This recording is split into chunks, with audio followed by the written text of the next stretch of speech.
देखो बेटा, अब हम बात करेंगे इंटरफेरेंस व्यतिकरण की। तो इंटरफेरेंस, पहली बात तो प्रकाश के कौन से रूप में दिखता है, तो वो हमने पता है कि वो वेव फॉर्म के लिए इंटरफेरेंस दिखता है। जब प्रकाश कोई तरंग रूप में आती है तो उसके लिए हमें व्यतिकरण की घटना दिखाई देती है। अब व्यतिकरण की घटना को देखने के लिए आपके पास में कुछ कंडीशंस होनी चाहिए। पहली बात तो ये कि इसमें दो वेव सुपरपोज करेंगे, दो तरंगें अध्यारोपित होती हैं। उन दोनों तरंगों की कंडीशन क्या होनी चाहिए वो आपको क्लियर होनी चाहिए अपने दिमाग में, कि जब दो तरंगें आ रही हैं तो वो कैसे सुपरपोज करती हैं और उनके लिए जो कंडीशन अप्लाई है वो कौन कौन सी है। तो सबसे पहली कंडीशन अप्लाई है उन दोनों तरंगों के लिए कि वो दोनों तरंगें कोहेरेंट सोर्स से निकलनी चाहिए, जिसे हिंदी में बोलते हैं हम कला संबद्ध स्रोत। सबसे पहली कंडीशन तो दोनों तरंगे। अब कला संबद्ध स्रोत क्या होते हैं, कोहेरेंट सोर्सेस क्या होते हैं, इसके बारे में हम डिटेल से चर्चा करेंगे अभी।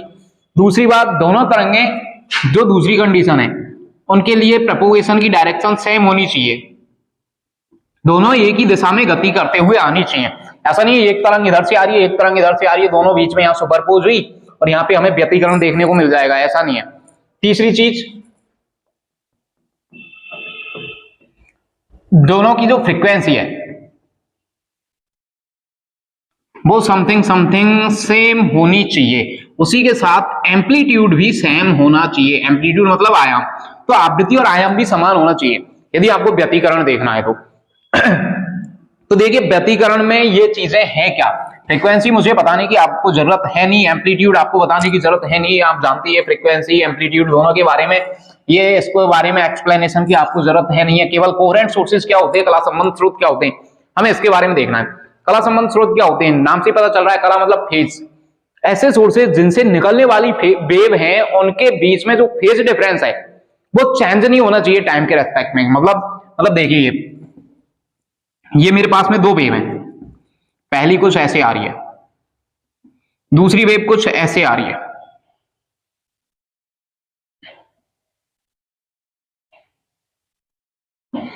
तो यहां पे आप देखेंगे कि ये जो दूसरी वाली वेव है ये पहली वाली से कुछ इतना पीछे है।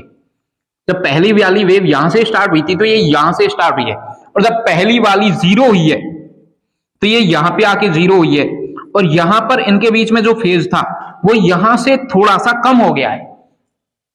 आपको दिख रहा है क्लियरली यहाँ पे, यहां इन दोनों वेव के बाद जब ये वेव मैक्सिमम जाकर के जीरो हुई है और ये वेव मैक्सिमम जाकर के जब जीरो हुई है ये वाली तरंग, तो जीरो होते टाइम स्टार्टिंग के टाइम इनका फेज इतना था, इनके बीच में जो कलांतर था फेज डिफरेंस वो इतना था, लेकिन यहां पर आकर के थोड़ा कम हो गया है, और यहां पर आकर के फिर वो और चेंज हो गया है, यहां आकर के लगभग जीरो ही हो गया है, यहां पर और चेंज हो रहा है। तो ये बार बार इनके बीच में जो फेज है ये वाला ये चेंज हो रहा है। तो ये दोनों कोहेरेंट वेव या फिर कला संबंध तरंगे नहीं है। कला संबंध तरंगे क्या होती हैं, उनके लिए खास बात यह है कि जो स्टार्टिंग में फेज था लास्ट तक फेज वही रहना चाहिए। जैसे कि मैं एक वेव को यहां से शुरू करता हूं इतने फेज डिफरेंस के साथ में, तो वो जीरो होते टाइम इतने ही फेज डिफरेंस पे जीरो होनी चाहिए, ऐसे यहां भी इतने ही फेज डिफरेंस पे वो जीरो होनी चाहिए, ऐसे यहां भी इतने ही फेज डिफरेंस पे वो जीरो होनी चाहिए। तो वो वेव कुछ ऐसे चलनी चाहिए। तो इन दोनों वेव के बीच में जो फेज डिफरेंस है वो सपोज कीजिए यहाँ पे फेज डिफरेंस है 60 डिग्री का या फिर π/3 रेडियन का, तो यहाँ भी π/3 रहना चाहिए, यहाँ भी π/3 रहना चाहिए, यहाँ भी π/3 रहना चाहिए, सेम फेज डिफरेंस रहना चाहिए। सबसे पहली बात तो ये। अब जब हम दो अलग अलग सोर्सेज लें, दो अलग अलग स्रोत लेते हैं प्रकाश के, एक स्रोत ये लिया, दूसरा ये, दो टॉर्च लेके बैठ गया मैं और दोनों टॉर्चों से मैं लाइट छोड़ रहा हूँ और आगे वहां पे इधर स्क्रीन लगा दी है मैंने और वहां इंटरफ्रेंस देख रहा हूं मैं, इनका व्यतिकरण देख रहा हूं, तो उसमें क्या होगा, ये वाली टॉर्च और ये वाली टॉर्च दोनों अलग अलग सोर्स हैं, तो यहां से निकलने वाली जो वेवलेट्स हैं, तरंगाग्र हैं, वेव फ्रंट है, उनके लिए फेज अलग होने वाला है और इनके लिए फेज कुछ अलग होगा।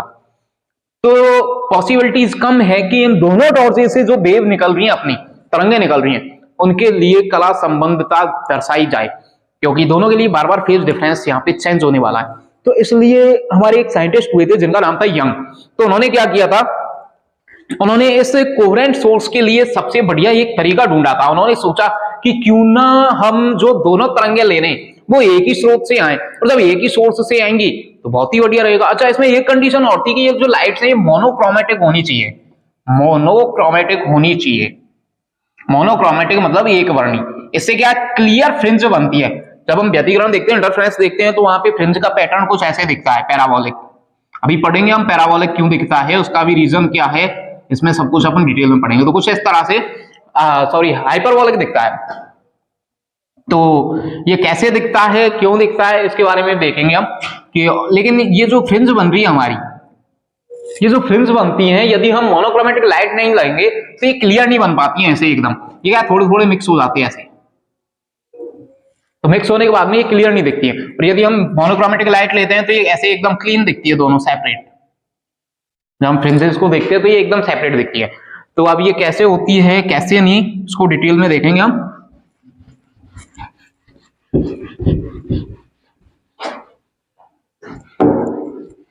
तो यंग नाम के वैज्ञानिक ने क्या किया था भाई, कि उन्होंने एक ही सोर्स लेकर के दो अलग अलग कोहेरेंट सोर्सेज बना लिए थे। ये एक सोर्स लिया उन्होंने एस, ये स्रोत लिया, यहां से वेवलेट्स जा रही हैं, और ये हमारे पास में एक पर्दा रखा उसने, और पर्दे में दो पतले पतले स्लिट बना दिए।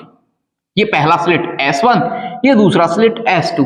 जब ये वेवलेट्स, ये वेव फ्रंट यहां पहुंचता है, तो यहां पहुंचने पर इससे निकलेगा कुछ इस तरह से, इस वाले सोर्स से, इस वाले ये जो स्लिट है, ये वाला छिद्र है, इससे ये निकलेगा कुछ ऐसे। ऐसे ही इधर वाले स्लिट से भी निकलेगा। तो अब हमारे पास में दो अलग अलग सोर्स बन जाते हैं, S1 और S2।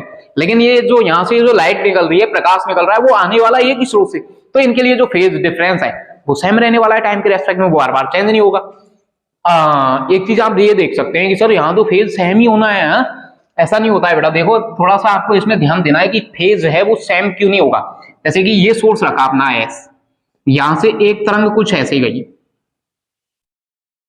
दूसरी तरंग ऐसे जा रही है, क्लियर है। यहां पे मेरा स्लिट रखा हुआ है, ये जो है मेरा पर्दा रखा हुआ है। अब यहां से जब ये वेव निकल रही है, तो ये स्लिट S1 के टाइम, यहां क्लियर देख रहे हैं कि ये स्लिट S1 के टाइम अपनी जीरो वाली पोजीशन पे आ गई थी, तो जीरो से फिर ये ऐसे निकली है, क्लियर दिख रहा है ना आपको। ये पहले नेगेटिव की तरफ गई है, फिर पॉजिटिव की तरफ गई है। और यहां पे आप देखेंगे इस वाले की तरफ, तो यहां भी ये जीरो हो गई, लेकिन यहां से निकलते टाइम ये कैसी निकल रही है, पॉजिटिव की तरफ। तो स्टार्टिंग में ही अब आप यहां देखेंगे तो यहां पे इनके बीच का जो फेज डिफरेंस है वो क्लियरली आपको दिख रहा है, वो हो गया पाई 180 डिग्री का।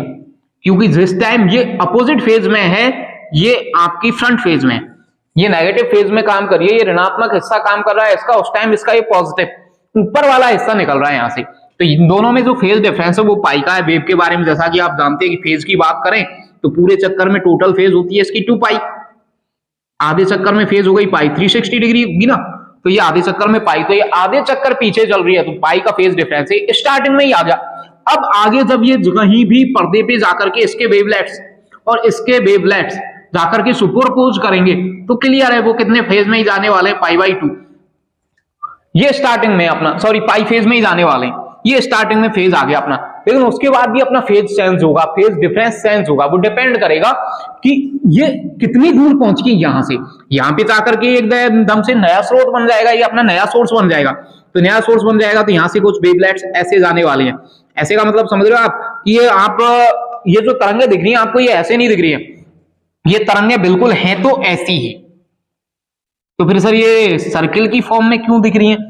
तो आपने देखा होगा जब अपन पानी के अंदर पत्थर फेंकते हैं तो वहां से जो वेवलेट्स बनती हैं, जो तरंगे बनती हैं, वेव फ्रंट्स बनते हैं, वो कुछ ऐसे ही सर्किल की फॉर्म में आगे बढ़ते हैं। लेकिन यदि मैं उस पानी में ऐसे नाक तक घुस के देखूं तो मुझे वो पानी ऐसे दिखाई देगा। तो ऐसा ही है, ये हम इसका ओवरव्यू देख रहे हैं, ऊपर से देख रहे हैं इसको। यदि हम इसके यहां नीचे आकर के फ्रंट वो साइड व्यू देखें तो ये हमें कुछ ऐसे ही दिखने वाली है, ऐसे ही इधर जाने वाला, ऐसे ही इधर जाने वाला। तो मुझे इस पॉइंट पे सुपरपोजिशन देखना है, इस पॉइंट पे मुझे इंटरफेरेंस देखना है। तो यहां से जो वेव आ रही है वो कुछ ऐसे आ रही है, यहां से आने वाली वेव कुछ ऐसे। अब हमें पता नहीं कि ये यहां पर जाकर के कौन सी कंडीशन में सुपरपोज करने वाली है।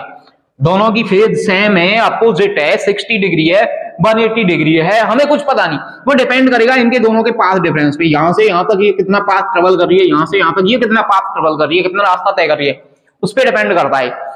तो हमें कुछ पता नहीं है कि यहाँ पे, अब वो हम देखेंगे कि कितना फेज डिफरेंस होने पर हमें कैसी फ्रिंज दिखाई देती है, कहाँ ब्राइट दिखती है, कहाँ डार्क दिखती है, कि कितना पथांतर होगा, तब कब कौन सी चमकीली फ्रिंज बनेगी और कब काली फ्रिंज बनेगी। तो वो डिपेंड करेगा इसके पाथ पे कि ये कितना पाथ ट्रेवल करती है। तो यंग ने अपना जो एक एक्सपेरिमेंट किया था वो तो आपके दिमाग में क्लियर होना चाहिए कि उसने ये जो डबल स्लिट एक्सपेरिमेंट किया, इसका मेन रीजन था कोहेरेंस सोर्स।